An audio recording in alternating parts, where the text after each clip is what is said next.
yung iboto yung mga party list na yan na konektado sa CPP-NP-NDF. Hanap na kayo ng problema kung ibubuton nyo yan. Sakit lang yan sa ulo. Yan ang problema sa kanila, no? Napaka-ipokrito nilang tao, no? Ha? Red tagging.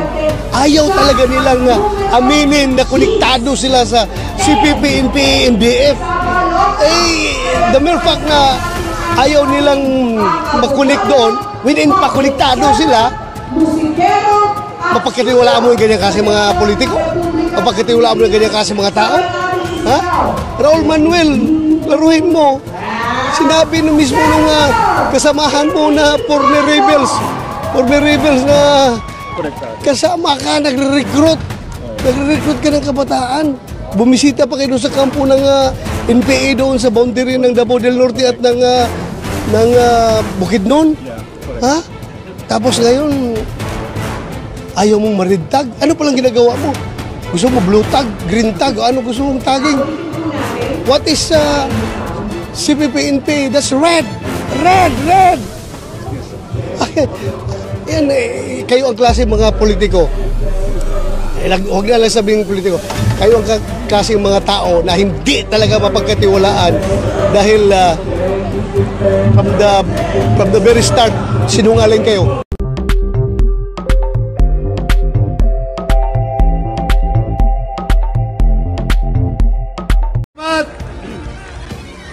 Pwede na magsalita.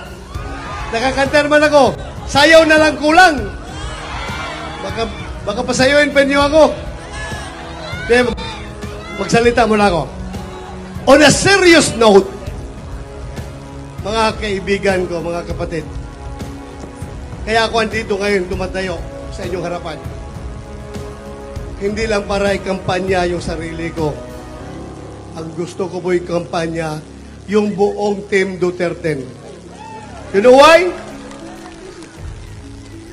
Kahit na kalimutan na ninyo kaming dalawa ni Senator Bongo, ang importante itong kasamahan ko sa Duterte.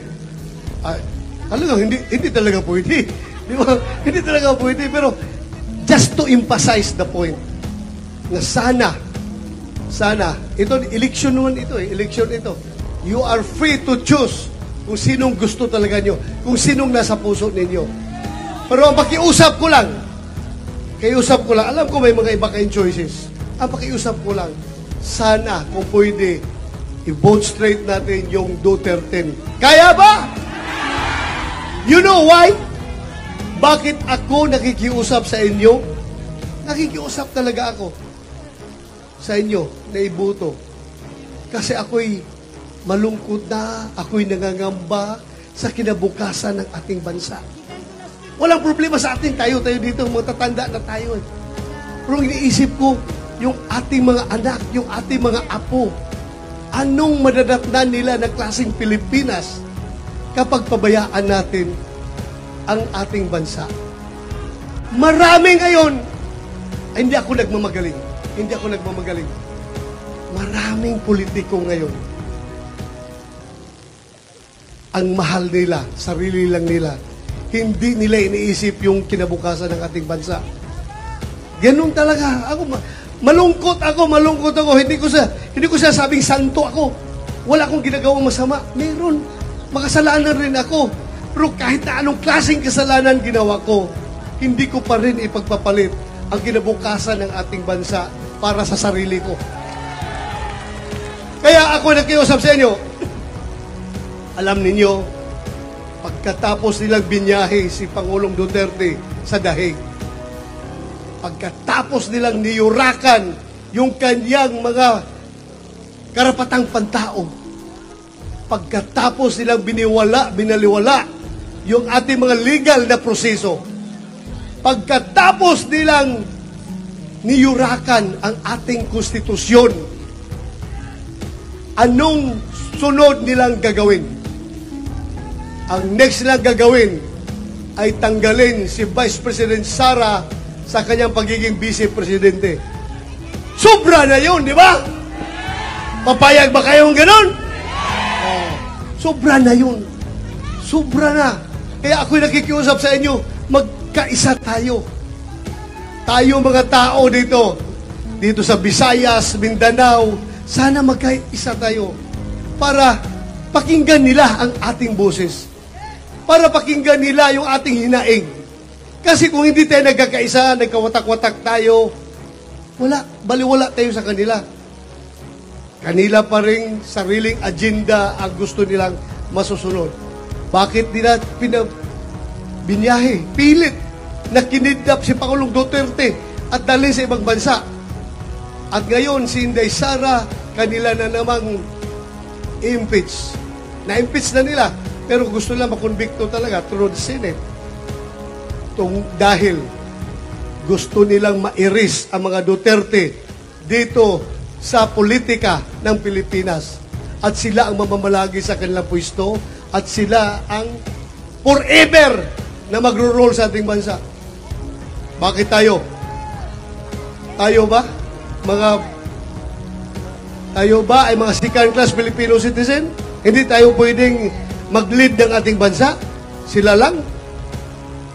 Ang ating hinahanap lang ay fairness at justice, mga kaibigan ko. Kaya, alam niyo, sinabi ng ating konstitusyon, it takes 2/3 vote of the Senate to convict an impeached official. So what is 2/3 vote of the 24 sitting senators? 24, 2/3 yan is 16, di ba? 16. Kung merong 16 na mga senador magsasabing, yes, konbiktado si Vice President Inday Sara, tapos na ang kinabukasan ng Pilipinas. Tanggal na. Pero kung merong siyam na magsabi na hindi, ayaw namin, hindi nila matanggal si Vice President Inday Sara. Kasi kung meron tayong siyam, anong maiiwan sa 24? 24 minus 9, 15. So 15 lang makukuha nila, so hindi sila makakuha ng 16. Kasi 16 lang kailangan na boto. So kaming Duterte, Bisaya, Lisudan, Bisaya. Duterte, tama no? Duterte, 10 kami, dagdagan pa ng incumbent senator, si Senator Robinson Padilla, so 11 na kami. So kaming, kung makalusot kami 10 plus Senator Robinson Padilla, 11 na. Pag 11, more than 9. That's more than enough to save Vice President Inday Sara. Yun lang pakiusap ko sa inyo. Kaya natin gawin yan? Dapat gawin natin kasi alam niyo, hindi na sila naawa sa matanda. Pagkatapos niyang binigay ang lahat ng kanyang buhay para sa Pilipinas, binigyan tayo ng magandang buhay, malayo sa problema sa krimen at droga, hindi tayo natatakot kahit saan tayo maglalakad. Pagkatapos, yun ang ating kanyang binayad sa kanya, ibiyahe siya sa ibang bansa, at ipagkanulo sa mga dayuhan. Bakit? Kung may kasalanan siya, bakit hindi siya papailan ng kaso dito sa ating bansa? Di ba? Meron bang korte dito sa Iloilo na sarado? Ha? Buong Pilipinas, open ang lahat ng korte. Nagpapangsyon ang ating judicial system. Bakit ayaw nila mag-file ng kaso dito? Dahil ito ang masakit na katotohanan. Karamihan sa sinasabi nila na 30,000 kuno na mga pinatay or namatay ng war on drugs. Yan, ang karamihan dyan ay drawing. Wala silang may presenta na ebidensya. Kaya hindi magpo-prosper sa korte natin kung dito nila ipapail. Kaya doon nila pinail sa ICC dahil ang mga taga-ICC walang alam sa nangyayari sa ating bansa. Hindi nila alam.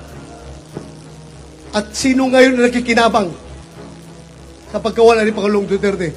Akala kasi ng mga kalaban ni Pangulong Duterte na sila ay nakikinabang dito. Yes! Totoo yun. Sumakay sila, ginamit nila ang ICC, winipunize nila.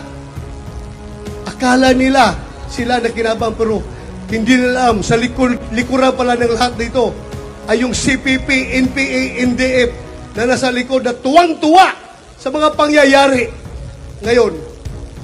Sige, gamitan tayo.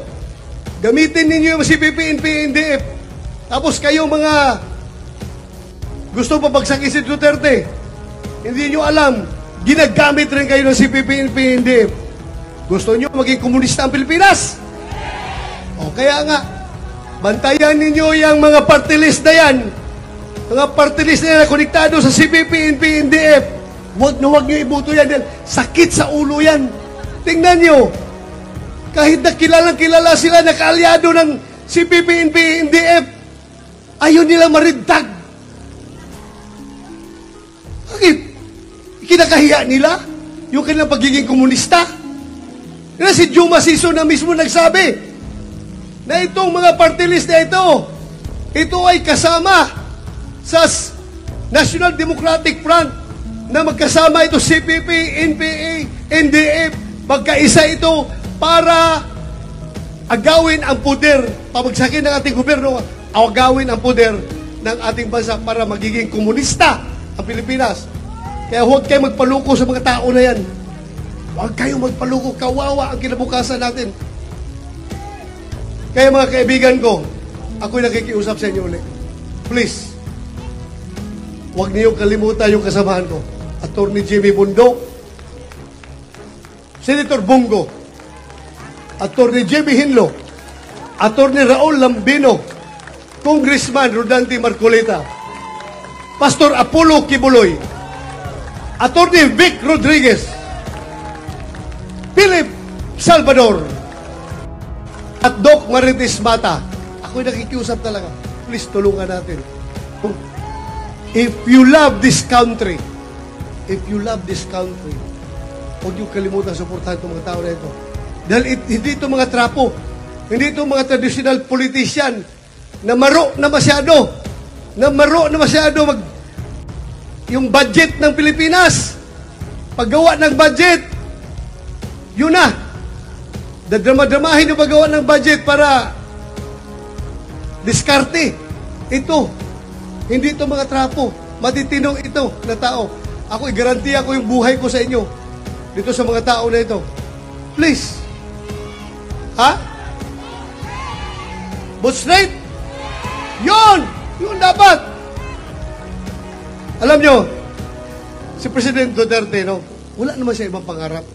Wala siya ibang pangarap.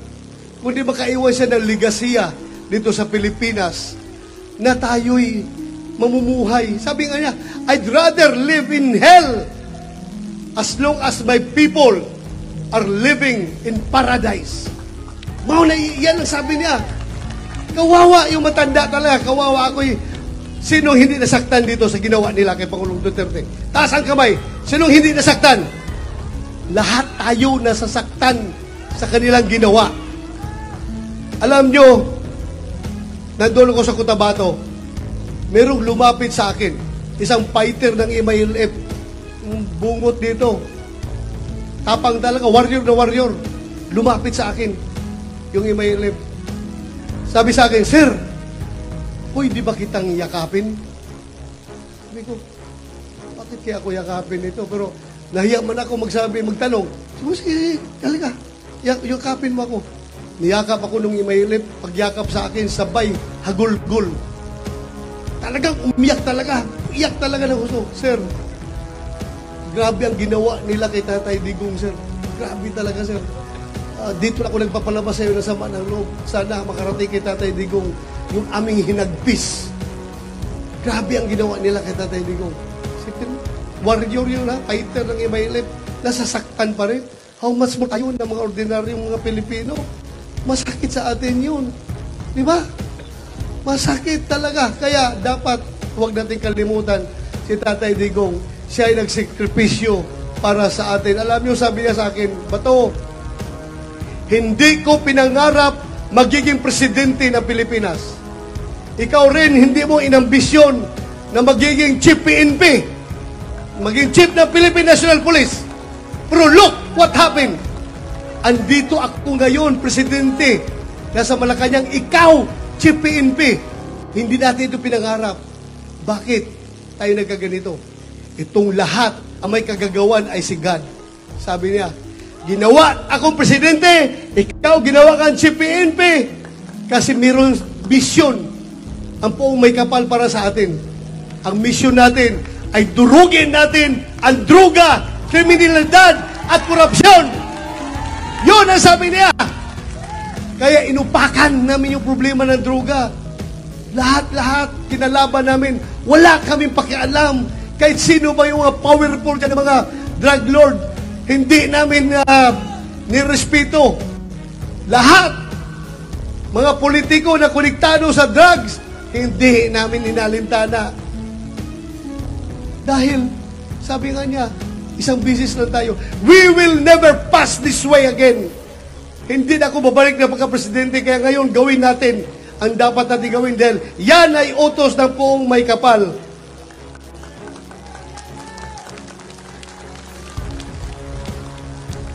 Sana naintindihan niyo yung mensahe na pinaparating ko sa inyo. Hindi namin ginawa yung war on drugs para kami ay yumaman. Hindi namin ginawa yung war on drugs para kami magkapera. Ginawa namin yun para maisalba ang kinabukasan ng mga kabataan sa illegal na druga. At isa pang rason bakit namin ginawa yun, meron ng mga lugar sa Pilipinas na kontrolado na ng mga drug lord. Yung mga drug lord na ang magdidesisyon kung sino ang pwede magiging gobernador, congressman, mayor, konsihal sa kanilang lugar. Meron at meron na. Kayong mga taga Iloilo, alam nyo yan? Alam nyo yan? Alam nyo yan? Alam nyo. Kaya, sabi niya, gawin natin ang dapat natin gawin. Kawawa ang Pilipinas. We were on the verge of becoming a narco state. Alam niyo yung narco state? Ito yung isang bansa na yung day-to-day affairs ay kontrolado na ng droga.